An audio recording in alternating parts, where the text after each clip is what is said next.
L'ANOVA factorielle est une généralisation de l'ANOVA à un facteur qui a comme particularité qu'on va s'intéresser à plusieurs variables indépendantes en même temps dans une seule et même hypothèse. Pour que ça fasse sens d'avoir plusieurs variables indépendantes dans une seule et même hypothèse, il faut qu'on ait des raisons de penser qu'il existe une interaction entre ces variables, et ça je vais l'expliquer tout de suite avec un petit exemple à la clé.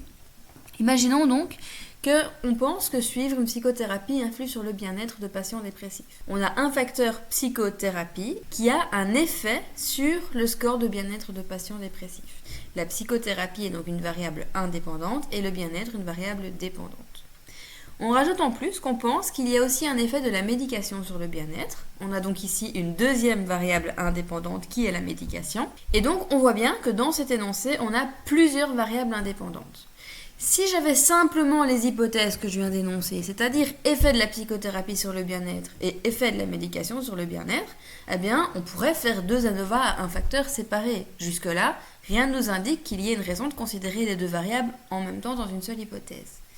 Ce qui nous amène à comprendre qu'en fait, si on va utiliser les deux dans une seule et même hypothèse, c'est la dernière phrase qui dit « On s'attend à ce que l'effet de la médication diffère suivant que l'on suive une psychothérapie ou non ». Et ça, c'est ce qu'on appelle l'interaction. C'est le fait que l'effet d'une variable indépendante sur la VD ne sera pas le même suivant que l'on se trouve dans l'une ou l'autre modalité d'une autre variable indépendante. Lorsque vous décortiquerez un énoncé, si vous détectez au moins deux variables indépendantes catégorielles ayant un effet supposé sur une variable dépendante de type scale ou continu, et que dans l'énoncé on mentionne qu'on a des bonnes raisons de suspecter qu'il existe une interaction entre les variables indépendantes catégorielles, eh bien dans ce cas-là, vous ferez une ANOVA factorielle. Comme déjà mentionné, l'ANOVA factorielle est une généralisation de la one-way ANOVA, et donc comme la one-way ANOVA, elle s'applique à des designs de type intersujet, c'est-à-dire qu'on définit des échantillons indépendants, et en l'occurrence, on aura besoin de définir autant d'échantillons indépendants qu'il y a de croisements possibles de modalités entre tous nos facteurs catégoriels. Dans cette vidéo et dans celles qui vont suivre, je ne développerai que des exemples dans lesquels il y a deux variables indépendantes catégorielles avec interaction suspectée entre elles. Ceci dit, le principe que je vais expliquer pourrait tout à fait être généralisé à des cas à plus de deux variables. Avant d'entrer dans le vif du sujet, il est important que vous compreniez bien la différence entre les trois types d'effets auxquels nous allons être confrontés quand nous ferons de l'ANOVA factorielle, à savoir les effets principaux, l'effet d'interaction et les effets simples. Pour expliquer la différence entre ces trois types d'effets, partons d'un petit exemple. Imaginons qu'on a un design 2x2. On a deux variables indépendantes ayant chacune deux modalités, le facteur A ayant les modalités A1 et A2, et le facteur B ayant les modalités B1 et B2. Dans un tel contexte, nous devons définir 4 échantillons indépendants, c'est-à-dire un échantillon par croisement possible de modalités du facteur. Imaginons par exemple que je m'intéresse au facteur genre, masculin vs féminin, et au fait de fumer ou pas, oui ou non, eh bien j'aurai besoin de constituer un échantillon d'individus féminins qui fument, d'individus féminins qui ne fument pas, d'individus masculins qui fument et d'individus masculins qui ne fument pas. Les valeurs que je vous mets à l'intérieur des cases correspondent aux moyennes obtenues pour chacun des groupes sur la variable dépendante. Disons par exemple que la variable dépendante est un score de bien-être sur 10. J'observe que les individus qui tombent dans la modalité A1 du facteur A et B1 du facteur B ont en moyenne un score de 8. Les individus qui tombent dans la modalité A2 du facteur A et B1 du facteur B ont en moyenne un score de 6, etc. Les valeurs représentées dans les cases plus foncées sur les extrémités correspondent à ce qu'on appelle les moyennes marginales. Le 7, ici par exemple, représente la moyenne de tous les individus qui tombent dans la modalité B1 du facteur B. Autrement dit, c'est la moyenne de ces deux moyennes représentées ici. La moyenne de 4 correspond à la moyenne marginale de tous les individus qui tombent dans la modalité B2 du facteur B, et ce, indépendamment du fait qu'ils soient dans la modalité A1 ou A2 du facteur B. Dit encore autrement, je regroupe ensemble tous les individus qui correspondent à la modalité B2 du facteur B, peu importe la modalité du facteur A dans laquelle ils se trouvent, et je calcule la moyenne de bien-être de tous ces individus-là. La valeur ici, tout en bas à droite, correspond à la moyenne totale de l'échantillon, c'est-à-dire que là, j'englobe tous les individus de la base de données et je calcule la moyenne générale de bien-être de tous ces individus. Maintenant que vous connaissez la différence entre les moyennes des modalités croisées et les moyennes marginales, je vais pouvoir vous expliquer la différence entre les trois types d'effets à envisager dans le cadre d'une ANOVA factorielle. Pour commencer, l'effet principal, c'est l'effet d'une variable indépendante indépendamment de l'autre variable indépendante. Imaginons que j'ai envie d'étudier l'effet principal du facteur A. Eh bien, dans ce cas, je vais devoir comparer tous les individus qui se trouvent dans la modalité A1 du facteur à tous les individus qui se trouvent dans la modalité A2 du facteur. Et ce, peu importe dans quelle modalité du facteur B ils se trouvent. Je vais donc me retrouver à comparer les deux moyennes marginales que je vous ai mises en évidence ici, 6,5 et 4,5, 6,5 étant la moyenne de tous les individus appartenant à la modalité A1 et 4,5 étant la moyenne de tous les individus appartenant à la modalité A2. Si je reviens à mon exemple de tout à l'heure, si j'ai envie d'étudier par exemple l'effet du genre sur le bien-être, eh bien je vais devoir comparer le score de bien-être de tous les individus féminins au score de bien-être de tous les individus masculins. Et dans ces moyennes que je vais comparer, je ne vais pas prendre en compte l'information est-ce que l'individu fume ou pas, parce que cela ne relèverait plus de l'effet principal du facteur genre. Même principe, évidemment, si j'ai envie de connaître l'effet principal du facteur B, je vais devoir comparer la moyenne de tous les individus qui se trouvent dans la modalité B1 du facteur B à la moyenne de tous les individus qui se trouvent dans la modalité B2 du facteur B. Voici donc les deux moyennes que je vais devoir comparer. Contrairement aux effets principaux, l'effet d'interaction considère simultanément toutes les variables indépendantes. Dans mon exemple ici, je vais donc devoir simultanément considérer le facteur A et le facteur B. L'effet d'interaction, c'est le fait que l'effet d'un facteur ne sera pas le même suivant la modalité de l'autre facteur dans laquelle je me trouve. Je peux envisager la question de deux manières. D'abord, je peux me demander, est-ce que l'effet du facteur A va différer suivant la modalité du facteur B dans laquelle je me trouve? Dans ce cas-là, je vais me retrouver à étudier séparément les individus de la modalité B1 et les individus de la modalité B2 du facteur B. Et après avoir découpé ma base de données en deux en fonction des modalités du facteur B, je vais étudier la différence entre les individus de la modalité A1 et ceux de la modalité A2. Si je reviens à mon exemple où le facteur A représente le genre et le facteur B le fait de fumer ou pas, B1 correspond à tous les individus qui fument, je vais me demander, pour ces individus qui fument, est-ce qu'il y a une différence entre les individus de genre masculin et les individus de genre féminin? Ça, c'est l'effet du facteur genre pour la modalité B1 du facteur B. Ensuite, je vais me centrer sur les individus de la modalité B2 du facteur, soit les non-fumeurs, et je vais me demander s'il y a une différence entre les individus masculins et féminins parmi cette catégorie de non-fumeurs. Je vais avoir deux effets, et la question que je me pose, c'est est-ce que ces deux effets sont similaires ou pas? Pour parler plus en termes de comparaison de moyenne, est-ce que la différence de moyenne du bien-être entre les individus masculins et féminins sera la même suivant qu'on est un fumeur ou pas? Ensuite, je pourrais envisager le problème dans l'autre sens et vouloir étudier l'effet du facteur B séparément pour chaque modalité du facteur A. Ici, ça reviendrait à me demander, est-ce qu'il y a un impact du fait de fumer ou pas sur le bien-être quand je me centre sur les individus masculins? Est-ce qu'il y a un impact du fait de fumer ou pas quand je me centre sur les individus de genre féminin?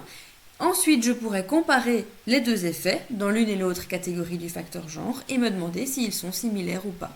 Je me retrouverai donc à comparer cette fois les moyennes 8 et 5 pour étudier l'effet du fait de fumer ou pas pour les individus correspondant à la modalité A1 du facteur A. Et ensuite, à comparer les moyennes 6 et 3 pour étudier l'effet du fait de fumer ou pas pour les individus de la modalité A2 du facteur A. Étudier l'effet d'un facteur en me centrant sur une seule modalité de l'autre facteur, ça revient à étudier un effet simple.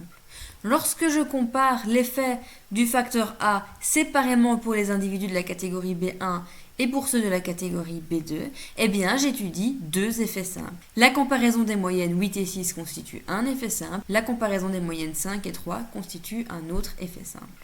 Pour revenir donc aux trois types d'effets envisagés, l'effet d'interaction, j'aurais pu le définir comme la comparaison d'un ensemble d'effets simples.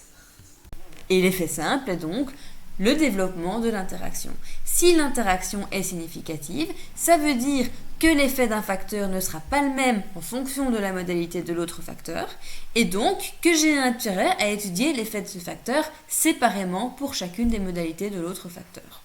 Pour revenir à mon exemple concret, si j'ai des raisons de penser que le fait de fumer n'agira pas de la même manière sur le bien-être suivant que je sois un individu de genre féminin ou masculin, eh bien dans ce cas, j'aurais intérêt à séparer les individus en fonction de leur genre et à étudier séparément l'effet du fait de fumer ou pas sur chacune de ces deux catégories.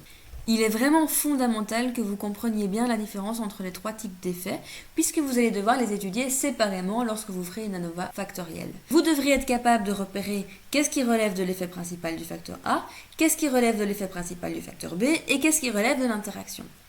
Ensuite, une fois que vous aurez testé l'interaction, si celle-ci s'avère significative, vous devrez être capable de déterminer quels sont les effets simples que vous devez tester. Afin de m'assurer que vous compreniez bien la différence entre tous les types d'effets, je vais vous montrer plusieurs exemples illustrés à travers des graphiques et je vais me servir de ces exemples pour mettre en évidence le fait que les effets principaux et d'interaction sont indépendants.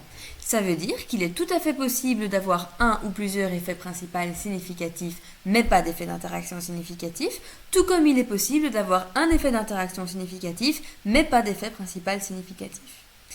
Vous verrez également que si l'interaction est significative, ça voudra dire qu'au moins un des effets simples sera significatif.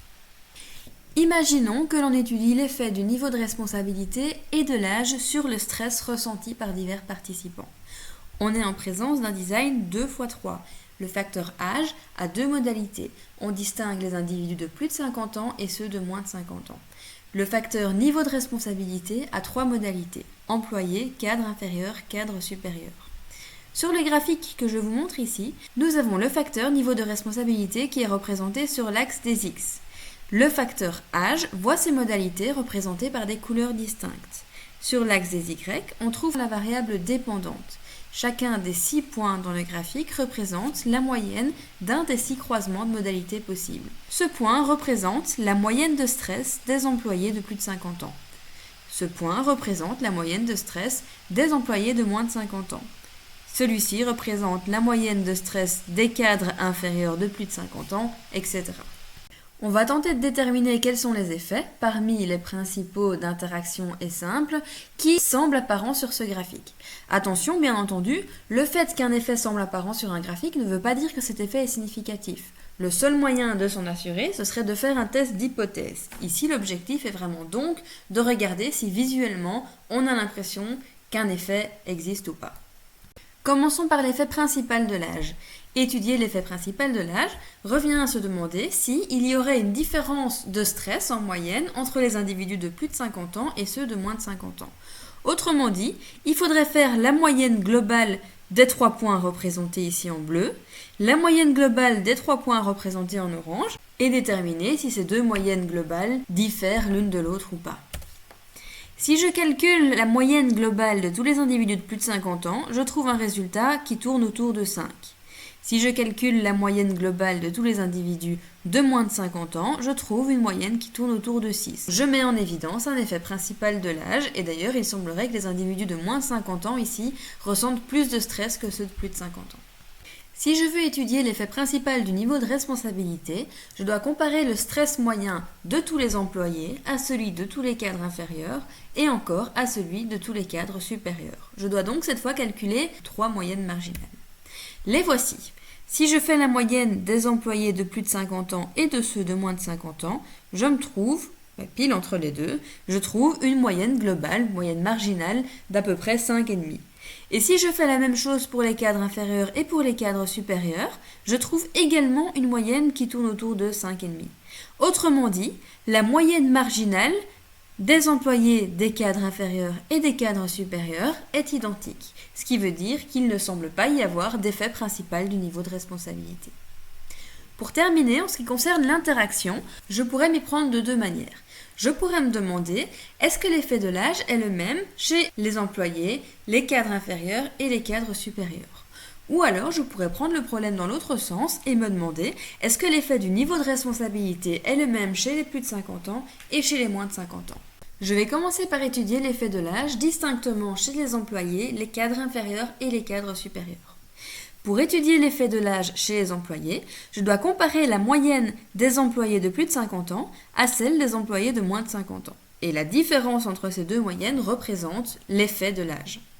J'observe que la différence entre les plus et les moins de 50 ans chez les employés est exactement la même que celle chez les cadres inférieurs ou encore que celle chez les cadres supérieurs. J'en déduis qu'effectivement, l'effet de l'âge est identique dans toutes les modalités du facteur niveau de responsabilité, ce qui veut dire qu'il n'y a pas d'effet d'interaction. Si j'avais étudié le problème dans l'autre sens, en me demandant quel est l'effet du niveau de responsabilité distinctement chez les plus de 50 ans et chez les moins de 50 ans. Si je commence par étudier la ligne en bleu, qui représente les plus de 50 ans, eh bien j'observe que l'effet du niveau de responsabilité est nul. En effet, j'ai 3 points qui se trouvent exactement à la même hauteur. Autrement dit, les 3 moyennes sont identiques. Si j'étudie l'effet du niveau de responsabilité chez les moins de 50 ans, eh bien je fais le même constat. Cet effet est nul. Puisque l'effet est nul tant chez les plus de 50 ans que chez les moins de 50 ans, ça veut bien dire qu'il est le même pour toutes les modalités du facteur âge. Autrement dit, ça me confirme qu'il n'y a pas d'interaction. Graphiquement, quand les deux segments de couleur sont parallèles, cela veut dire qu'il n'y a pas d'interaction. Au contraire, quand les segments se croisent, ça veut dire qu'il y a une interaction, comme on le verra dans d'autres illustrations plus tard. Voici un deuxième exemple. Comme précédemment, on va étudier distinctement l'effet principal de l'âge, l'effet principal du niveau de responsabilité et enfin l'interaction entre les deux facteurs. Il semble bien y avoir un effet principal de l'âge dans la mesure où les pentes en bleu et en orange ne sont pas superposées. Il y a un écart entre elles. Si je fais la moyenne marginale de tous les individus de plus de 50 ans, c'est-à-dire la moyenne de ces 3 moyennes-ci, je trouve un résultat qui tourne autour de 4.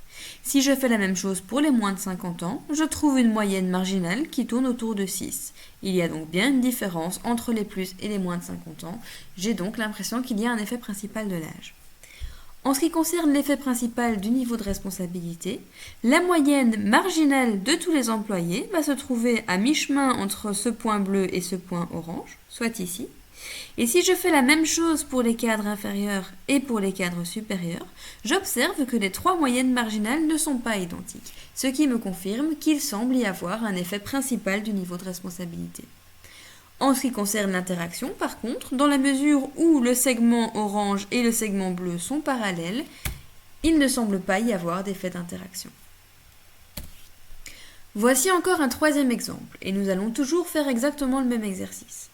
Si je commence par essayer de déterminer s'il y a un effet principal de l'âge, eh bien je vais constater que la moyenne des 3 points en bleu représentant les plus de 50 ans se trouve à peu près à 4, de même que la moyenne des 3 points en orange qui représentent les moins de 50 ans.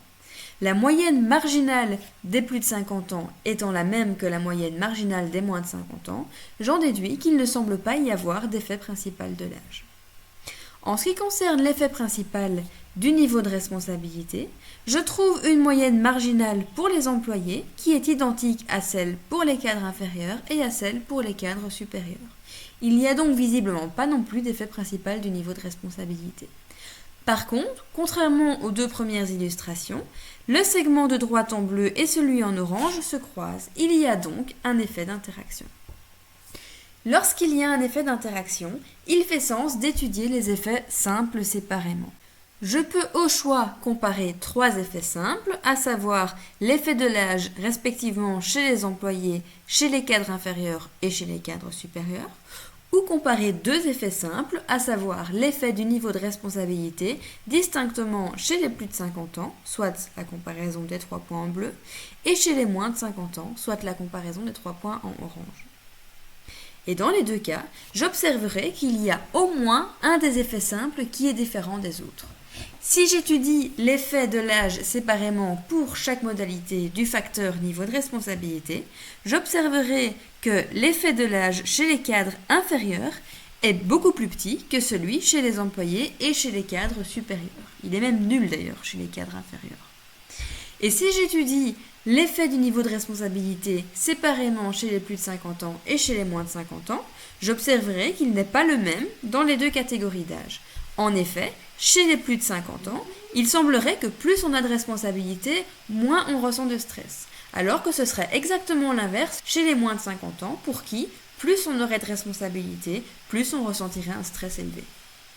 Je pourrais aussi bien vous montrer des exemples où on a en même temps des effets principaux et des effets d'interaction, ou encore des exemples où on n'a ni effet principal ni effet d'interaction. Toutes les configurations sont possibles. Notez aussi que le fait que l'interaction est là veut dire qu'on aura au moins un des effets simples qui sera non nul.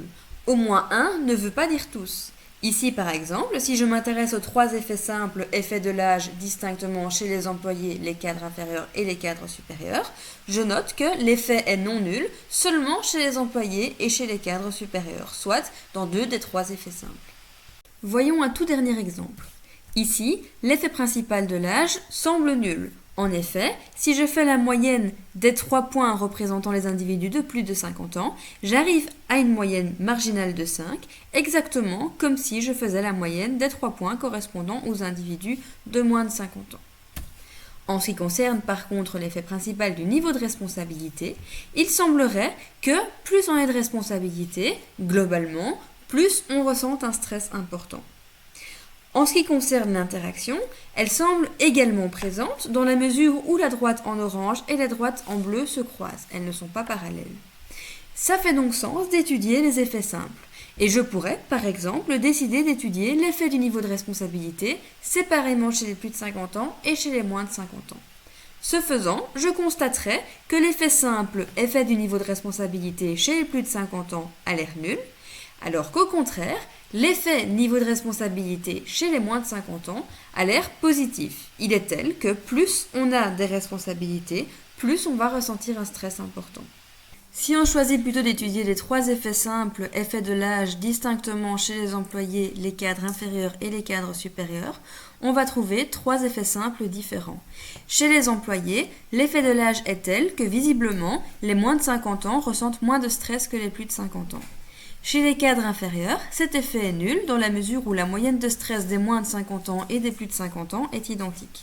Et enfin, chez les cadres supérieurs, l'effet de l'âge est tel que visiblement, les moins de 50 ans ressentent plus de stress que les plus de 50 ans. Pour résumer, lorsque vous êtes face à un scénario, si vous observez dans les hypothèses qu'il y a au moins 2 variables indépendantes catégorielles et une VD de type continu, avec interaction suspectée entre les variables indépendantes, vous envisagerez de faire une ANOVA factorielle. Vous devrez alors être capable de repérer les effets principaux et les effets d'interaction dans l'énoncé. Enfin, nous allons voir que nous pouvons, comme pour la one-way ANOVA, distinguer les cas où nous opterons pour une approche de type a priori, c'est-à-dire lorsqu'on a une idée à l'avance des effets attendus, ou une approche post-hoc, c'est-à-dire lorsqu'on s'attend à observer un effet sans savoir où il se trouve, ce qui nous obligera à faire des comparaisons 2 à 2. Je vais découper la suite de ce TP en 3 vidéos. Dans la première vidéo, je vais développer un exemple 2 x 2. Dans les 2 vidéos suivantes, je vais développer des exemples 2 x 3 où, successivement, nous opterons pour une approche a priori et a posteriori.